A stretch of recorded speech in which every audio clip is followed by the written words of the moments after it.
சேகர் பாபு மகன்கள், அந்த 2 மகன்களும், ஒரு மகன் 2 கம்பெனியில் டைரக்டராக இருக்காரு, ஒரு மகன் ஒரு கம்பெனியில் இருக்கார். அந்த கம்பெனியுடைய இன்னொரு டைரக்டர் அருள்முருகன் என்பவர். அவர் வீட்டில் அவருடைய இடத்துலையும் பண்ணியிருக்காங்க. 900 கோடி பிடிபட்டதாக அன்அஃபிஷியல் தகவல்கள் இருக்கு. ஆனால் வெளியில் எதுவும் தகவல்கள் வரல. திமுக சூரிய கட்சி தமிழகம் முழுவதும் 234 தொகுதிக்கும் ஒரு தொகுதிக்கு 25 முதல் 30 ஸ்வீட் பாக்ஸுக்கு குறையாமல் 2 ஸ்வீட் பாக்ஸ் ஒரு இடத்துல இருந்து 15 இடத்துல பிரித்து வச்சிருக்காங்களாம்.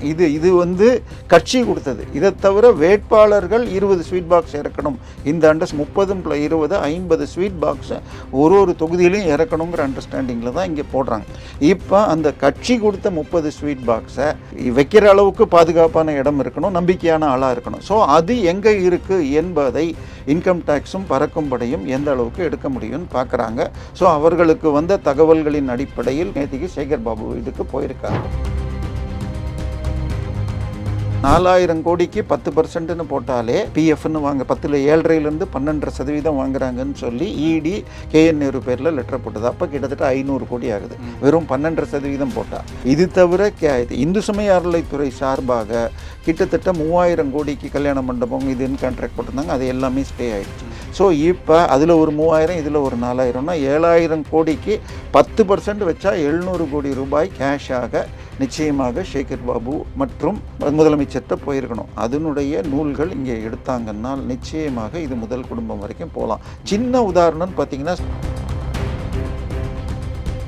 குறைந்தபட்சம் 1000 கோடி ரூபாய்க்கு மேலாக சேகர் பாபுவிடம் இது ரவுண்ட்ஸில் இருக்கலாம். அது தவிர கட்சி பணமும் வந்திருக்கலாம். அதை பிடிக்கிறதுக்கு தான் இப்போ போயிருக்காங்க. சரியான நூல்கள் கிடைச்சா நூல்கண்டின் முனை முதல் குடும்பம் வரைக்கும் போகுமா?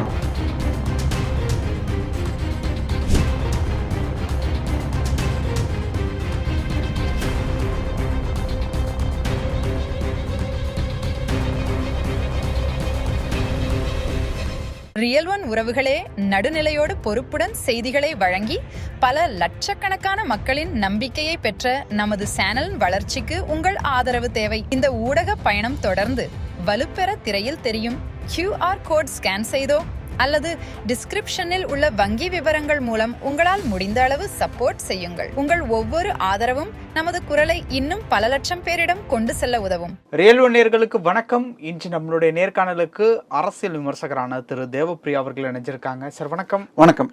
எப்படி போயிட்டு இருக்கு? நல்லா போயிட்டு இருக்கு. 2-3 இடத்துக்கு போய் சர்வே எல்லாம் பண்ணிட்டு வந்ததுல நான் சென்னையில் இல்லாதனால நீங்க ஒரு தடவை கூப்பிட்டு வர முடியல.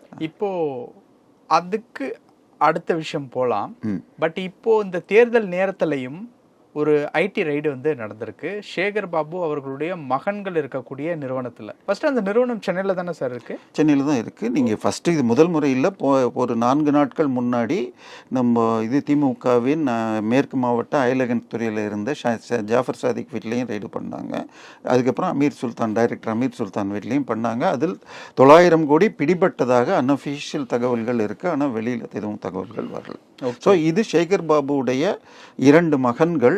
அவருடைய மகன்கள் 2 கம்பெனி வச்சிருக்காங்க. அவருக்கு 2 மகன்கள் பிரபப பனனே சேகர் பாபு ஜெயசிம்மன், பிரபப பனனே சேகர் பாபு விக்னேஷ். சுருக்கமாக சொன்னால் விக்னேஷ் ஜெயசிம்மன், 2மே தமிழ் பேராக இல்லை. அந்த 2 மகன்களும் 2 கம்பெனிகளில் ஒரு மகன் 2 கம்பெனியில் டைரக்டராக இருக்கார், ஒரு மகன் ஒரு கம்பெனியில் இருக்கார். அந்த கம்பெனியுடைய இன்னொரு டைரக்டர் அருள்முருகன் என்பவர்.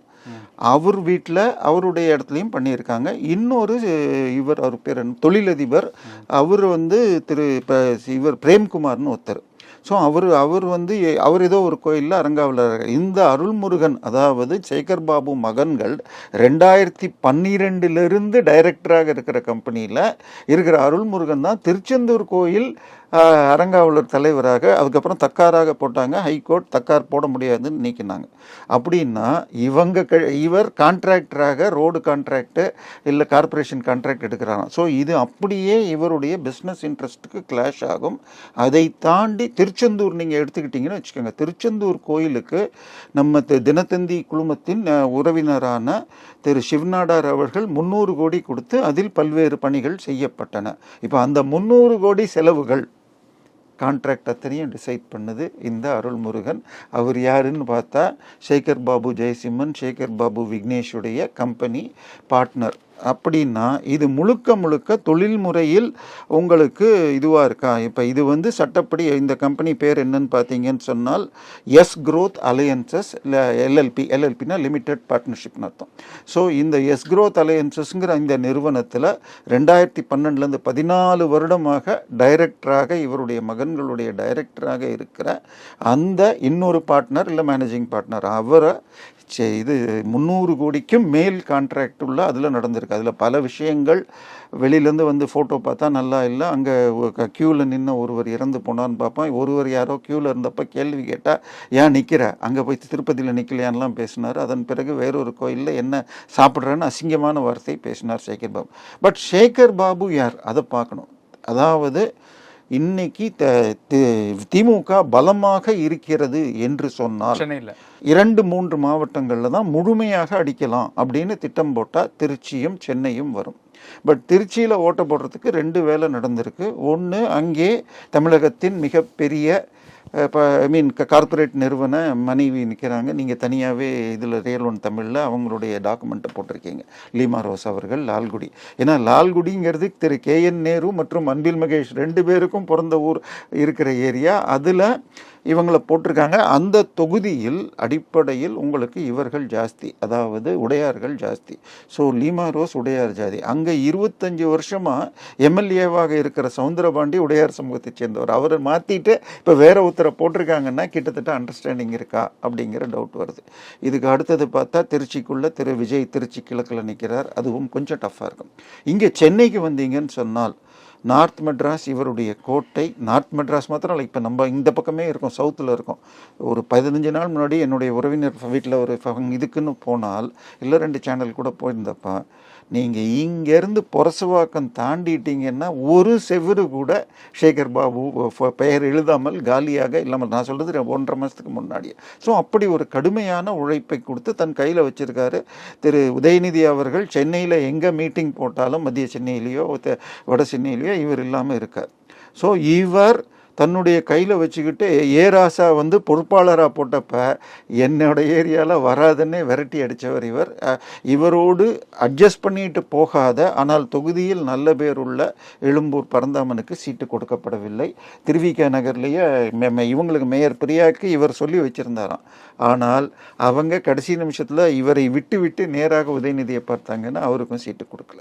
ஸோ திருவிக நகரில் யாரும் எதிர்பாராத விதத்தில் திரு மு கருணாநிதி முன்பு செய்த அதே சாதுரியம், அதாவது முன்னாடி வெங்கடேச பண்ணையார் மனைவி ராதிகா செல்விக்கு விஜய் கொடுத்தா மாதிரி இப்போ ஆம்ஸ்ட்ராங் மனைவிக்கு கொடுத்துருக்காங்க. ஸோ இப்போது அந்த பக்கமே செல்வ பெருந்தகையும் திரு சேகர் பாபுவையும் வர வேண்டாம், அது இன்னும் ஆம்ஸ்ட்ராங் கொலையில் சரியான விசாரணை போலன்னு வந்து கிட்டத்தட்ட வட சென்னையில் ஒரு சின்ன தாக்கம் இருக்கிறது. சார், வட சென்னையை பொறுத்த வரைக்கும் இருக்கிற 5-6 முக்கிய தொகுதிகள்னு பார்த்தீங்கன்னா திருவிக நகர் பொற்கொடி நிற்கிறதுனால அவங்களுக்கு விசிக உட்பட எல்லோரும் ஆதரவு சொன்னதில் அவங்க 60% ஜெயிக்கக்கூடும். அடுத்து இருக்கிறது ராயபுரம்னு எடுத்துக்கிட்டிங்கன்னால் பெருமளவில் அங்கு திரு ஜெயக்குமாருக்கு செல்வாக்கு உண்டு. ஆனால் அந்த தொகுதியில் மீனவர்கள் மற்றும் அந்த மீன் வியாபாரத்தில் இருக்கிறது சிறுபான்மை சமூகம், கிறிஸ்துவ முஸ்லீம்கள். அவர்கள் பிஜேபி கூட்டுங்கிறதுனால போன முறை தோக்கடிச்சாங்க. பட் இந்த முறை அவர்களில் பலர் இந்த பக்கம் போடலான்னு இருந்தாங்க. இல்லைன்னா மீதி பேர் விஜய்க்கு போகிறாங்கங்கிறப்ப அங்கேயும் அவருக்கு வாய்ப்பு இருக்குது. துறைமுகத்தை பொறுத்த வரைக்கும் இவர் வெற்றி வாய்ப்பு இருக்குது. ஆனாலும் அங்கேயும் எஸ்ஐஆரில் கிட்டத்தட்ட 45,000 ஓட்டு எடுத்திருக்காங்க. ஸோ இது தாண்டி பார்த்தீங்கன்னா எழும்பூரில் இவர் பிரசன்னாவை நிற்க வச்சிருக்காரு. தமிழன் பிரசன்னாவை பரந்தாமன் எடுத்துட்டு தமிழ் பிரசன்னா போட்டிருக்காரு. அவர் ஹிந்து எஸ்சியே கிடையாது, அவர் கிறிஸ்தவர் என்ற ஒரு வழக்கு நடந்துகிட்டு இருக்கு. அர்ஜுன் சம்பத் இப்போ நேற்று நடந்த அந்த விஷயத்துக்கு வரும். அந்த ரைடே எதை உணர்த்த வருது? இல்லை, அதாவது பல நேரங்களில் தகவல் வரும். ஜூனியர் விகடனில் ஒரு 2 வாரம் முன்னாடி ஒரு செய்தி வந்திருந்தது. திமுக சூரிய கட்சி தமிழகம் முழுவதும் 234 தொகுதிக்கும் ஒரு தொகுதிக்கு 25 முதல் 30 ஸ்வீட் பாக்ஸுக்கு குறையாமல் ஒரு தொகுதியிலையும் 2 சிக்கு 2 ஸ்வீட் பாக்ஸ் ஒரு இடத்துலன்னு 15 இடத்துல பிரித்து வச்சுருக்காங்களாம். இது வந்து கட்சி கொடுத்தது. இதை தவிர வேட்பாளர்கள் 20 ஸ்வீட் பாக்ஸ் இறக்கணும். இந்த 30 + 20 50 ஸ்வீட் பாக்ஸை ஒரு தொகுதியிலையும் இறக்கணுங்கிற அண்டர்ஸ்டாண்டிங்கில் தான் இங்கே போடுறாங்க. இப்போ அந்த கட்சி கொடுத்த 30 ஸ்வீட் பாக்ஸை வைக்கிற அளவுக்கு பாதுகாப்பான இடம் இருக்கணும், நம்பிக்கையான ஆளாக இருக்கணும். ஸோ அது எங்கே இருக்குது என்பதை இன்கம் டேக்ஸும் பறக்கும்படியும் எந்த அளவுக்கு எடுக்க முடியும்னு பார்க்குறாங்க. ஸோ அவர்களுக்கு வந்த தகவல்களின் அடிப்படையில் போன வாரம் இவர் நம்ம சொன்ன மாதிரி ஜாஃபர் சாதிக் இந்த முறை நேற்றுக்கு சேகர் பாபு இதுக்கு போயிருக்காங்க. ஏன்னா இப்போ 30 சிங்கிறது ஒரு தொகுதிக்கு. இப்போ இவர் பொறுப்பாளர்னு 8-9 தொகுதிக்கு இருக்குன்னா அவங்களுக்கு பல விஷயங்கள் கிடைக்கும். சில நேரங்களில் உடனடியாக தகவல் கிடைக்காது. உதாரணமாக 2019 தேர்தல் அப்போ வேலூரில் தெளிவாக இங்கே இவ்வளவு சி வந்திருக்கு அப்படின்னு சொல்லி திரு துரைமுருகன் வீட்டுக்கு போனால் ஒன்றும் கிடைக்கல.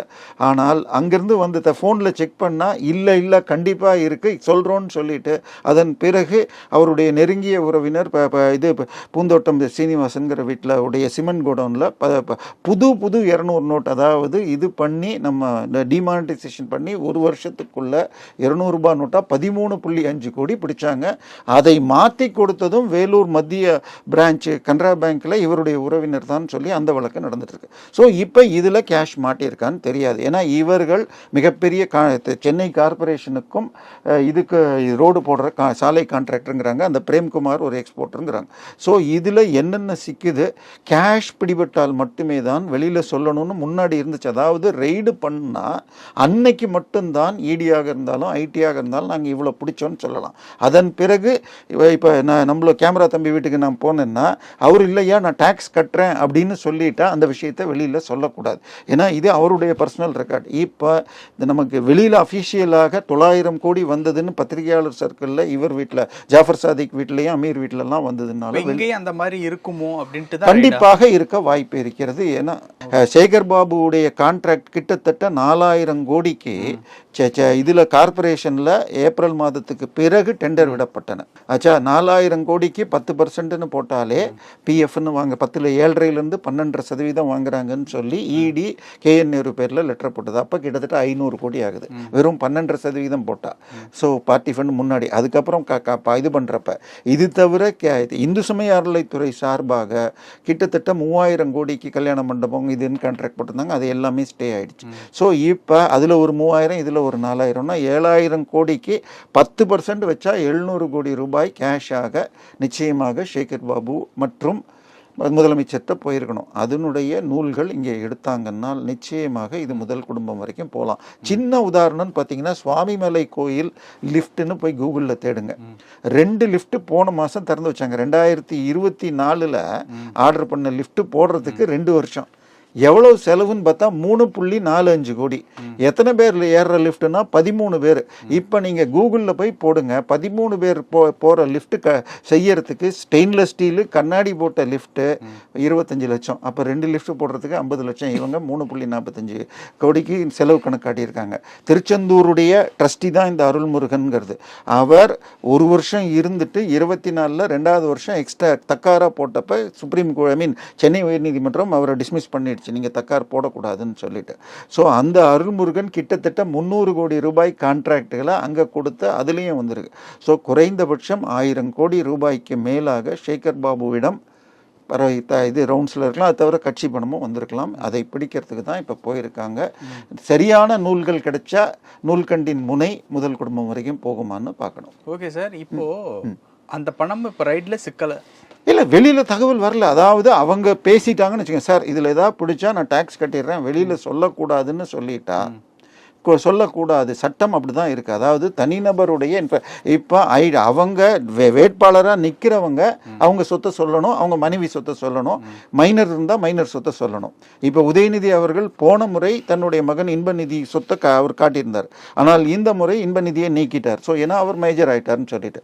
ஸோ இப்போ மற்றவங்களது யாரையும் அதே மாதிரி அவங்களுடைய ஐடி ரிட்டர்ன்ஸை கேட்குறேன்னு கேட்டப்ப இல்லை அவங்க அதோட சம்மரியை கொடுத்தா போதும், ஐடி ரிட்டர்ன்ஸ் கேட்க முடியாது அப்படின்னு சுப்ரீம் கோர்ட் தீர்ப்புகள் இருக்குது.